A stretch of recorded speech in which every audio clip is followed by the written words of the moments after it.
within the realm of possibilities that warrants of arrest could be issued against other persons aside from President Duterte. Posibleng hindi lang si dating Pangulong Rodrigo Duterte ang maaring maisyuhan ng warrant of arrest ng International Criminal Court o ICC. Ayon kay Attorney Cristina Conti, ICC Assisting to Counsel at abogado ng umano'y biktima ng war on drugs ng Duterte administration, maaring pati si dating Philippine National Police o PNP Chief at ngayon Senador Ronald Bato de la Rosa ay pag-uutos rin ng korte na arestuhin. Kabilang umano ang senador sa binanggit sa impormasyon o reklamo na nakahain ngayon sa ICC hinggil sa krimen laban sa sangkatauhan na nag-ugat sa giyera kontra droga.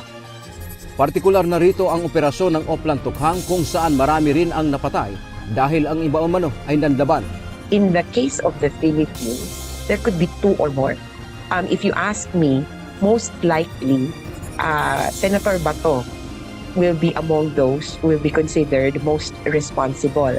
It is because he has been mentioned in several documents issued by the Office of the Prosecutor.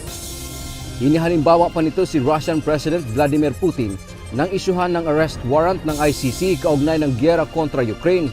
May kasama pa itong ipinaaresto rin. Paliwanag pa ni Conte, hindi lang naman ang dating Pangulong Duterte ang posibleng nasa likod ng umano'y patayan sa panahon ng kanyang administrasyon. And when they found that there was reasonable basis to believe that there are crimes against humanity committed in the Philippines, President Duterte, then Chief PNP Chief Bato de la Rosa were among those named as probably responsible. Samantala sa nakaraang panayam kay Senador Bato, inamin itong natatakot siya na mapalayo sa kanyang pamilya kung sakaling ipakukulong ng ICC. Ngunit tiwala ito na hindi magkakaroon ng ebidensya laban sa kanya. Takot ko lang makulong, mapalayo ako sa mga apo ko. Yun ang kinatakutan ko na I love my apo very much. Tapos lalaki sila na wala silang lolo. Ano ko dadalhin sa dahig yun just in case makulong ako. Una nang umugong ang balita na anumang oras ay maaring ipapaaresto ng ICC si dating Pangulong Duterte. Mismong ang kanyang abogado at si dating presidential spokesman Harry Roque ang naghayag nito. Dante Amento, UNTV, News and Rescue.